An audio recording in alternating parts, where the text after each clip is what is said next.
everybody, it's been a little while since I've made one of these videos.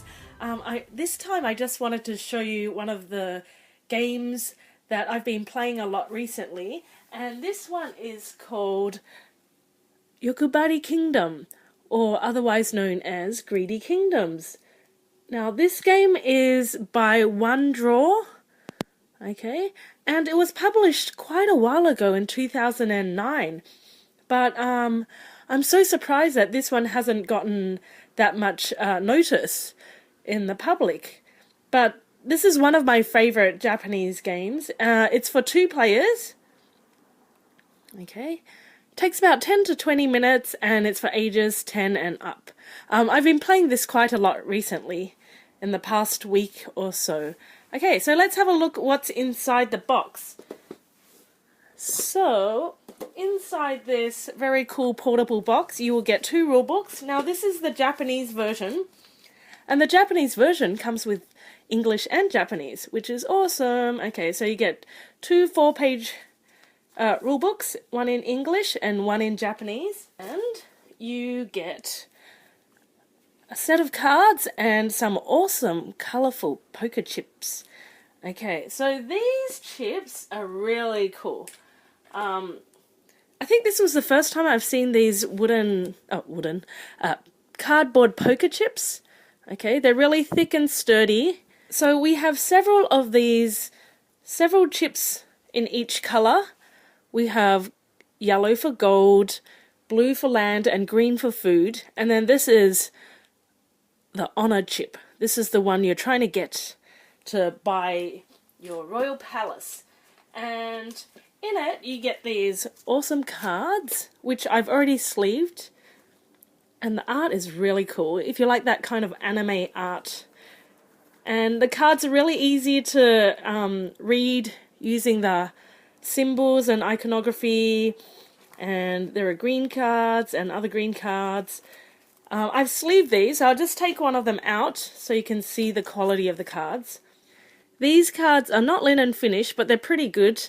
I would recommend sleeving them because they have a black border.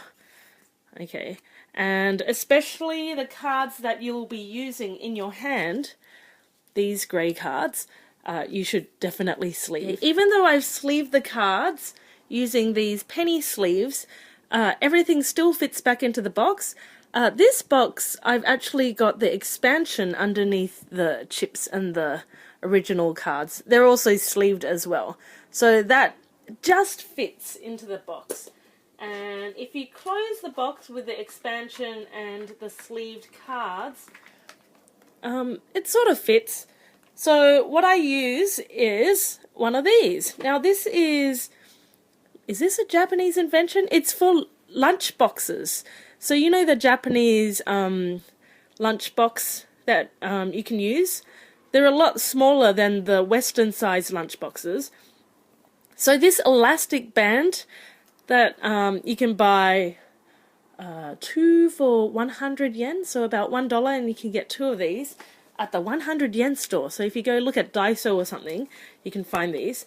And that works in keeping the game together. Okay, and these are really good for the Japanese board games because a lot of them are smaller boxes, and this fits perfectly in keeping the box together. This game is about 2 kings, okay, you and your opponent trying to be the first person to build 2 royal palaces. Okay, so whoever builds 2 of these royal palaces wins. Now each player will get a set of 8 of these cards in their hand. If you have a look down the bottom, there's a number ranging from 1 to 8. And each card has a character name. For example, this is the Traveller. And they have a cost up here. This is gold. This represents gold. This little metal image here represents the red honor chips. Okay, and then the green one is the green one for food. And there is a blue one, which is... oh, you probably can't see it. There's a blue icon as well. Okay, so each card has a cost. This is the cost you need to pay after you play it, if you're the attacker, and then you get a reward, your income. If you have a look on this side, this is the upgraded card. Upgraded cards cost and income. Okay, so if you upgrade this king to the emperor, it'll cost you less to use the card and you'll get more for that card. Okay, so that's basically your hand. You have 8 of these. The other types of cards there are, okay, we have the light green border. These are your also called character cards, but these are your upgraded character cards. So if you upgrade the grey cards, you can get one of these.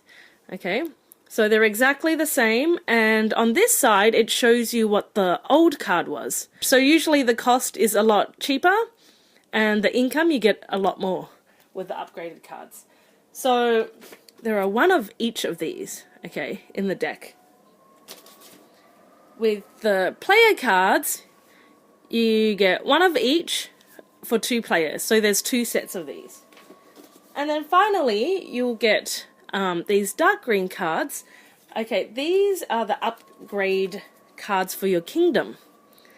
Okay, so there are things in here to upgrade your kingdom. You get a field, you can get farmers to work on your kingdom, a butcher, a jeweler, and other buildings into your kingdom. And these things, while they're in your kingdom, they will give you resources. So for example, this farmer will give you 1 land every turn when you are the attacker.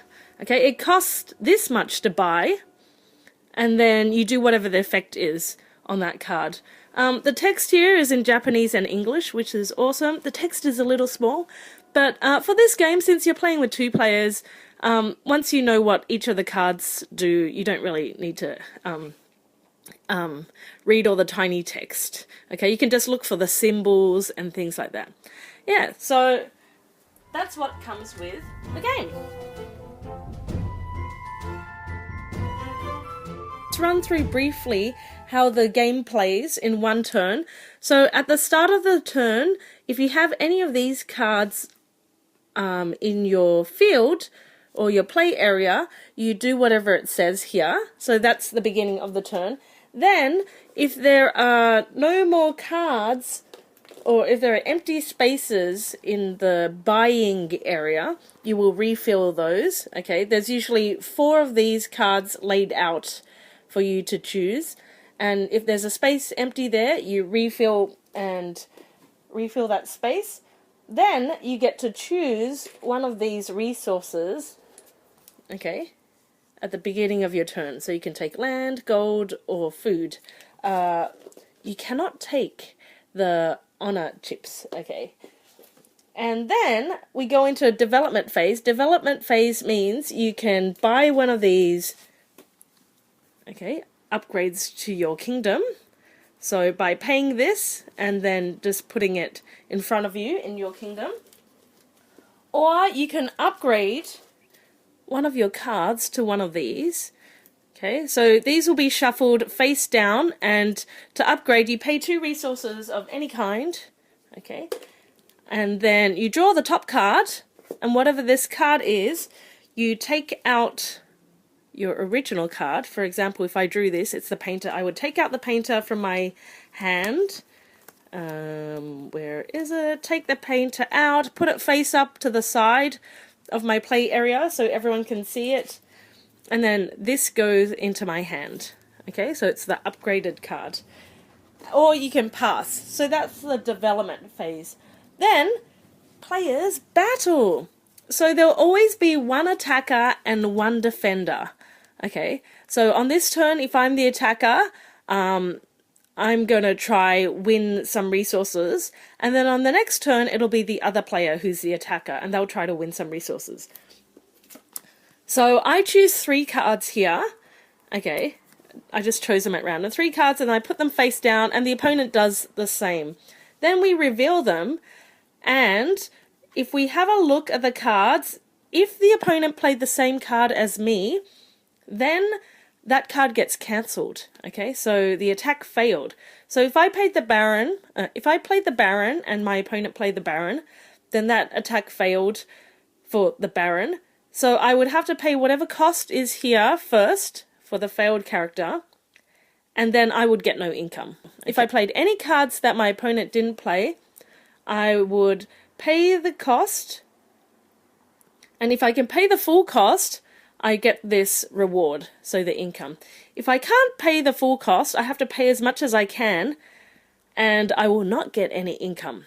So you have to be careful there. So the game is basically, you're trying to lay down cards that you think your opponent might not think you're going to lay down on the play area, and yeah, try to outwit your opponent. Then after the battle phase, you get another development phase, which is the same as before. You can buy one of these, or you can upgrade your characters to one of these, or you can pass. And that's the end of your turn. I really love this game. The art is fantastic. The game is such a portable game. You can carry it anywhere with you. The rules are really simple. It's fun to play, and it's very colourful, and you'll definitely get people looking at your table while you're playing this game.